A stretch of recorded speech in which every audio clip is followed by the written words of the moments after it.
అక్క నా food delivery అయితే అయిపోయింది. నిన్ను పికప్ చేసుకోవడానికైతే ఇక్కడికి వచ్చానని చెప్పేసైతే వరలక్ష్మితో అంటూ ఉంటాడు. ఆ మాటలకి అక్కడ ఉన్న వరలక్ష్మి అయితే చాలా సంతోషిస్తూ ఉంటుంది.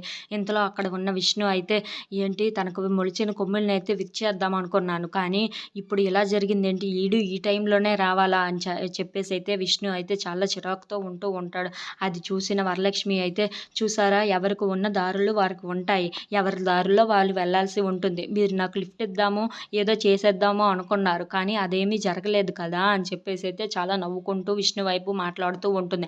అది చూసిన విష్ణు అయితే చాలా కోపంతో వరలక్ష్మిని చూస్తూ ఉండిపోతాడు. ఇంతలో అక్కడ ఉన్న వరలక్ష్మి అయితే నాకు లిఫ్ట్ ఇద్దాం అనుకున్నారు. కానీ అది జరగలేదు కదా! సరే థ్యాంక్స్ అండి లిఫ్ట్ ఇస్తానన్నందుకు అని చెప్పేసి అయితే అక్కడి నుండి చాలా చిరాకుగా మాట్లాడుకుంటూ అయితే అక్కడ నవ్వుకుంటూ వెళ్ళిపోతూ ఉంటుంది. ఇంతలో అక్కడ ఉన్న విష్ణు అయితే ఎందుకు ఇలా జరిగింది అని చెప్పేసి అయితే అనుకుంటూ ఉంటాడు. ఇంతలో అక్కడ ఉన్న వరలక్ష్మి అయితే సరేనండి వెళ్ళొస్తాను అని చెప్పేసి అయితే అక్కడి నుండి నడుచుకుంటూ అయితే ఆటో వైపు వెళ్ళిపోతూ ఉంటుంది.